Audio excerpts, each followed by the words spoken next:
Hello guys, अस्सलाम वालेकुम। उम्मीद करता हूँ आप सब लोग खैरियत से होंगे। आज मैं फिर एक नए टॉपिक के साथ हाजिर हूँ। आज का जो हमारा टॉपिक है पीपीसी का वो है रेप एंड अननेचुरल ऑफेंस। तीन रिलाय सेक्शन 375, 376 एंड 377। सबसे तो पहले हम रेप को देखेंगे क्या है। पहले तो हम इसको इर्द गिर्द माहौल के हिसाब से देखते हैं कि रेप आपको पता होगा। आजकल आप देखते होंगे हालात के हिसाब से जो आजकल रेप सरेआम हो गया है, खुलेआम हो रहा है। बहुत एक घिनौनी चीज़, एक गलत चीज़ आजकल हमारे मुआशरे में जो चल रहा है, ट्रेंड चल रहा है। तो पीपीसी ने इसके लिए जो है एक सज़ा फिक्स कर दी है। उसी की हम सज़ा और आज उस रेप की डेफिनेशन इसको चीज़ को डिस्कस करेंगे। आज हम देखेंगे कि रेप किस मानों में रेप फाल करती है, किन किन चीज़ों पे कैटेगराइज करती है रेप। अगर ऐसा अमल होगा किन मतलब कंडीशंस, कौन सी कंडीशंस होंगी जिस फिर वो डेफिनेशन रेप में फाल करेगी।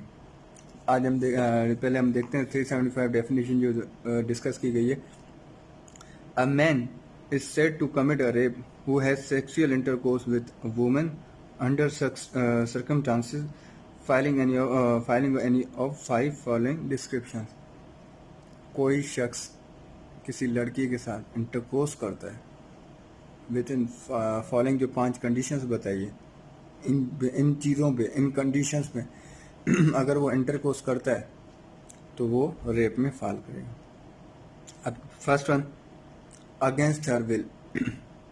उसकी विल के बगैर कोई अगर सेक्सुअल इंटरकोर्स करता है किसी शख्स के साथ सेक्सुअल इंटरकोर्स करता है उस विथआउट हर विल, उसकी इंटेंशन ना हो।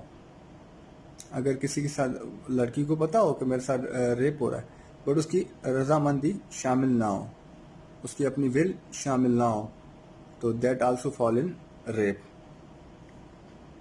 सेकंड थिंग, विथआउट हर कंसर्न। अब पहले में था विथआउट हर विल, अब ये without her concern.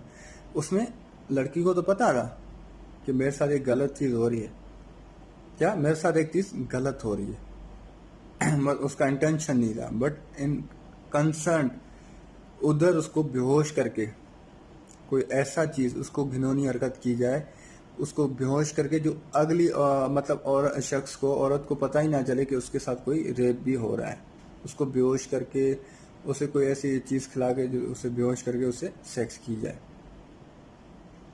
Third, with her concern, with the concern has obtain by putting in her inferior of death और इंफीरियर ऑफ इंजरी। किसी औरत को डरा कर, धमका कर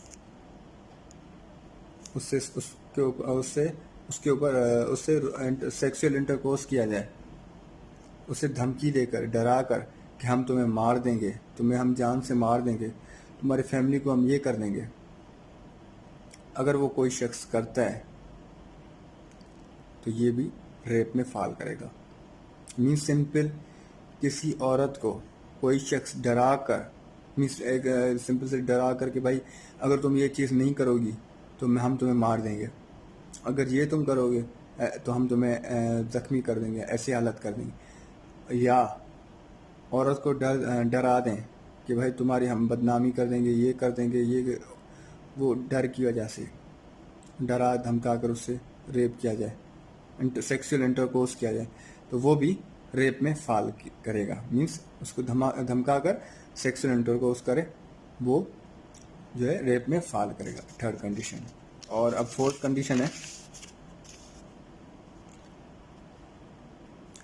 अब इस चीज़ को जो है ऑनरेबल कोर्ट्स ने जो है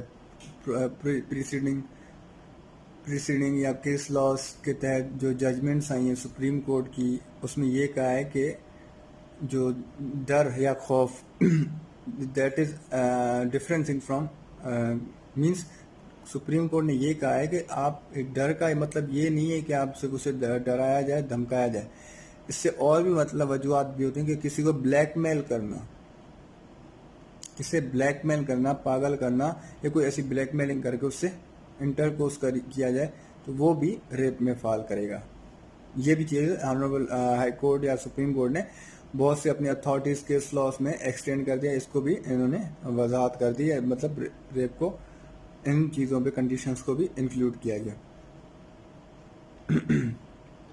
या किसी औरत को लालच देकर, ये भी जजमेंट आई थी हाई कोर्ट की, किसी औरत को लालच देकर, लालच देता है कि कोई उसको लालच देकर लड़की को उसकी इंटेंशन या उसकी इंटेंशन या उसकी कंसर्न लेता है, किसी लालच देकर या धोखा देकर उसे कोई ऐसी उसकी कंसर्न लेता है। अगर उसके साथ औरत की कंसर्न भी होगी, क्या अगर औरत की उससे लालच के साथ अगर उसकी कंसर्न भी दी, तो अगर उसके साथ सेक्सुअल इंटरकोर्स किया with his concern, with her concern, औरत की लड़की की कंसर्न के साथ भी किया, तो ये भी रेप में फॉल करेगा। अगर कोई औरत उस लालच या धोखे में सेक्सुअल इंटरकोर्स होता है, तो अगर वो कोर्ट में रुजू करती है, तो उसे मुल्जिम को सजा मिलेगी।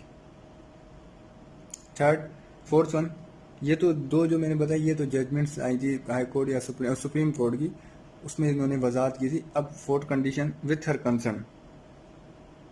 अब with her concern, with her concern कैसे, अब उसको देखते हैं। When the man known that he is not a marry to her and that concern is given because they believe that a man is the other person to whom believe herself to be married.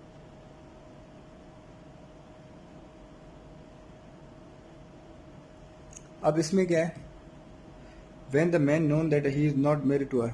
अब जब लड़के को पता है कि ये मैं इसका खावन नहीं हूँ, कंसर्न तो दी उसने, विलिंगली तो दी, बट उसने जो है उससे पता है कि मैं इसका खावन नहीं हूँ, फिर भी अगर उसके साथ सेक्सुअल इंटरकोर्स करता है तो ये भी रेप में कैटेगराइज करेगा, फॉल करेगा। तो ये भी रेप की डेफिनेशन में फॉल करेगा। एक और चीज, या इसको ऐसे कैसे, हाँ जैसे इसको फिर एक्सप्लेन करता हूँ। अगर मर्द को पता हो कि मैं इसका हस्बैंड नहीं हूँ, उस औरत का मैं हस्बैंड नहीं हूँ, फिर भी अगर उसके साथ सेक्सुअल इंटरकोर्स करता है तो ये भी रेप में फॉल करेगा। कुछ एग्जांपल के साथ समझ लें। लेट्स सपोज कोई औरत रात किसी की शादी होती है नहीं, और रात के अंधेरे में कोई शख्स, काफ़ी आपने देखा होगा कोई शख्स अगर रात के अंधेरे में और रात के अंदर में उसके हस्बैंड की बिहाफ पे कोई और आ जाए, तो लड़की को तो पता नहीं था, उसने अपनी कंसर्ट तो दी, उसने अपने हस्बैंड को समझा, बट अगर इसके साथ कोई ऐसा करता है तो ये भी रेप में फॉल करता है। अगर उसके साथ सेक्सुअल इंटरकोर्स करेगा और उसको सुबह को पता चलता है तो ये भी सेक्सुअल जो है रेप में फॉल करेगा। या जैसे मैंने आपको बताया कि अगर अगली शख्स को पता हो कि मैं इसका खामन नहीं हूँ, फिर भी, तो ये भी, इससे और भी एग्जाम्पल्स आप ले सकते हैं, ना कि सिर्फ ये। विद हर और without her concern, with her concern उसकी रजामंदी के साथ, या उसकी भले उसकी रजामंदी हो या चाहे उसकी ना हो, तब भी रेप में है भाई। अभी इसमें इस कंडीशन में क्या है, जब लड़की अंडर 16 ईयर की हो, उससे मतलब कम, और लड़का अंडर 14 ईयर। मीन्स आपको पता है लॉ के प्रोविजंस के हिसाब से जो औरत होगी एडल्ट होगी, लड़की होगी जो एडल्ट, वो 16 ईयर्स की होगी तो वो एडल्ट कहलाएगी। अगर लड़का होगा 14 ईयर्स का तो वो एडल्ट कहलाएगा। अगर लड़की अंडर 16 ईयर से कम है, क्या 16 ईयर से कम है, तो वो किस में आएगा फॉल, माइनर में फॉल करेगा। अगर लड़का 14 ईयर से कम है तो वो माइनर में फॉल करता है। अगर कोई शख्स इन दो माइनरों के साथ, मीन्स 16 और 14 ईयर्स के कम लड़के के साथ, चलो हम लड़के के बारे में आगे पढ़ेंगे, उसको आगे डिस्कस करते हैं अननेचुरल ऑफेंस में। तो अगर इन दोनों के साथ कोई करता है, लड़की के साथ कोई रेप करता है अंडर बिलो दी 16 या अंडर 16 ईयर, मीन 16 ईयर से कम, तो वो भी विथ हर कंसर्न, भले उसकी रजामंदी थी या ना हो, तो वो किस में कैटेगराइज करेगा, वो अगर उसके साथ सेक्सुअल इंटरकोर्स करता है कोई शख्स तो वो भी रेप में फॉल करेगा। क्योंकि आपको पता है माइनर इतने बड़े नहीं होते, उनके सेंस ऑफ ह्यूमर कम होता है, वो इतने ज़हीन नहीं होती। बट कुछ कुछ एक्सेप्शंस में, कुछ जो है कंडीशंस में, कुछ लोग ऐसे माइनर भी होते हैं जो सेंस ऑफ ह्यूमर उनका बहुत स्ट्रांग होता है। तो कुछ कंडीशंस में जो है वो अलग चीज़ मैटर आ जाएगा।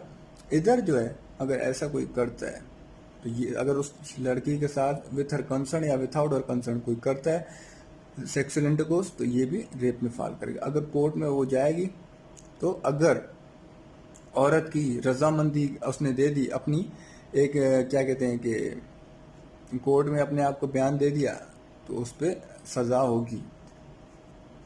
अब नेक्स्ट है कि अब रेप को हम कैसे वो करें, साबित कैसे करें। ये काफ़ी अक्सर होता है कि रेप को हम साबित कैसे करें। सिंपल है कि जो औरत का बयान होता है, स्टेटमेंट ऑफ विक्टिम, मीन्स औरत की जो वो स्टेटमेंट देगी, वो एक स्ट्रॉन्ग एविडेंस होते हैं। याद रखिएगा, वो एक स्ट्रॉन्ग एविडेंस, सफिशिएंट एविडेंस होता है। उसका सिर्फ एक बयान, क्योंकि आपको पता है औरत, क्योंकि हमारे लॉ जो भी है उसने ज़्यादा तरजीह औरत को दी है। अगर औरत को एक बयान देती है तो वो उसकी एक सफिशिएंट ग्राउंड है। मीन्स एक किस्म से आप कह लें 50% उसका ऐसा स्ट्रॉन्ग केस हो गया उसका। लेट्स ऐसे समझे आप। एक और सेकंड थिंग, मेडिकल से, अगर वो मेडिकल करवाया जाता है, अगर उससे साबित होता है, तो ये आप इससे भी साबित कर सकते हैं। या पेनिट्रेशन से, डीएनए टेस्ट, पोस्टमार्टम नहीं, मेडिकल और डीएनए उसका जो होता है, अगर उसमें उस चीज़ में पेनिट्रेशन होती है, उसने इज़ा दिए होते हैं, खाल जो होती है, अब मैं वो ज़बानी वर्ड्स यूज़ करूँगा, अगर किसी औरत की खाल भी उतर जाती है तो कुछ थोड़ा सा, अगर उससे साबित हो जाता है तो ये रेप में फॉल करेगा। तो अगर इन चीज़ों से, मेडिकल से, डीएनए से, या औरत ने अपने गवाही दे दी, तो हम इन चीज़ों से, ग्राउंड से साबित कर सकते हैं कि ये एज अ रेप हुआ है। अब पनिशमेंट ऑफ रेप 376 में, 375 में डिफाइन किया है, ये 5 कंडीशंस बताई गई हैं। अब 376 में उसकी पनिशमेंट्स बताई गई हैं। अब पनिशमेंट में क्या होता है, ये दो किस्म की होती हैं। एक, कोई एक शख्स अगर किसी के साथ रेप करता है तो उसकी डिफरेंट सज़ा बताई गई है।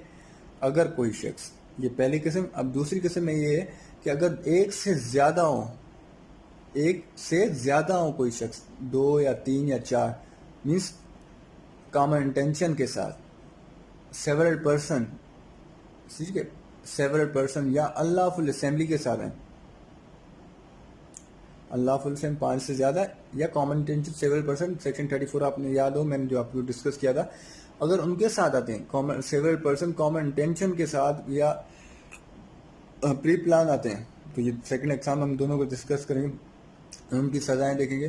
फर्स्ट वन के, कोई अगर शख्स, एक शख्स आता है किसी के साथ सेक्सुअल इंटरकोर्स करता है, तो उसकी जो सज़ा है कम से कम जो है 10 साल और 25 साल तक भी हो सकती है, एक्सटेंड हो सकती है, बढ़ाई जा सकती है। और एक से ज़्यादा लोग, 3-4 लोग हों, उनके कॉमन इंटेंशन के साथ आए, उनके प्री प्लान हो, किसी एक औरत के साथ 4 लोग क्या करें, 4 लोग प्री प्लान आके रेप करते हैं। किन चीज़ों पे, उसको डराकर, धमकाकर, ब्लैकमेलिंग करके, जो मैंने आपको हर्ट में बताया था, ग्रीवियस हर्ट देना, जख्मी करने के बहाने उससे अगर कोई रेप करता है, अगर 3-4 लोग आते हैं, सेकंड कैटेगराइज ये है कि 4 लोग अगर आते हैं कॉमन इंटेंशन के साथ, सेक्शन 34, या अनलॉफुल असेंबली के साथ, प्री प्लानिंग कॉमन इंटेंशन के साथ आते हैं, तो ये भी रेप में कैटेगराइज करेगा। Second exam, first one was कि एक शख्स, सेकंड कंडीशन पनिशमेंट में, सेकंड थिंग कि कोई एक से ज़्यादा लोग हों, 3-4 लोग हों, तो उसकी अलग सज़ा है। इसमें क्या थी, कम से कम 10 साल। सेकंड थिंग एक्सटेंड, मतलब 25 साल तक बढ़ाई भी जा सकती है। अब इसमें क्या है, डेथ इम्प्रिजमेंट, सजाए मौत, डेथ इम्प्रिजमेंट या डेथ पेनल्टी, उसको सजाए मौत दी जा सकती है, या कन्वर्ट करके लाइफ इम्प्रिजमेंट में भी कन्वर्ट करवाया जा सकता है। तो ये था कुछ जो है 375 376 means definition of rape, then punishments of rape. अब देखते हैं अननेचुरल ऑफेंस या सेक्सुअल अब्यूज, जो 377 में डिस्कस किया गया है।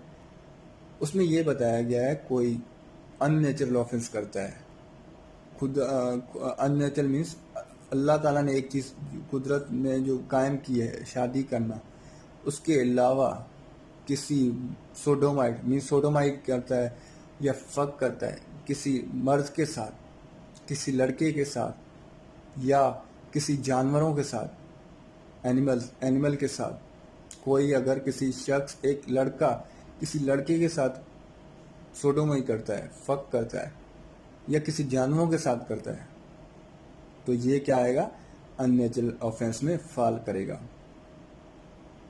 तो इसकी जो सज़ा है लाइफ इम्प्रिजमेंट भी हो सकती है और कम से कम 10 साल भी हो सकती है।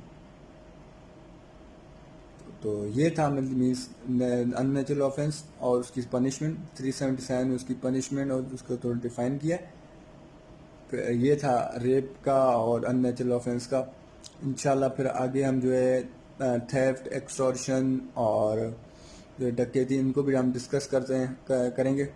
हम उन टॉपिक्स को डिस्कस करते हुए जा रहे हैं जो क्रिमिनल लिटिगेशंस में मोस्ट इम्पॉर्टेंट्स हैं, जो बहुत यूज़ होते हैं, जो आप एफआईआर में भी देखते होंगे, जिन पे लिटिगेशंस केसेस काफ़ी चलते होंगे। एक रेप पे भी आप देखते होंगे, मर्डर, जो मैंने आगे जो भी डिस्कस करता जा रहा हूँ मैं वही कर रहा हूँ जो आपके क्रिमिनल में आपके यूज़ होते हैं, क्योंकि मैं कोर्ट के जो भी डेली बेसिस पे जो देखता हूँ वो मैं आपके साथ डिस्कस करता हूँ।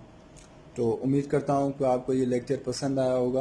अगर कुछ क्वेश्चन हो तो मुझे कमेंट बॉक्स से मुझसे पूछिएगा और अपने शकील अहमद को दुआ में याद रखिएगा। अल्लाह हाफिज़।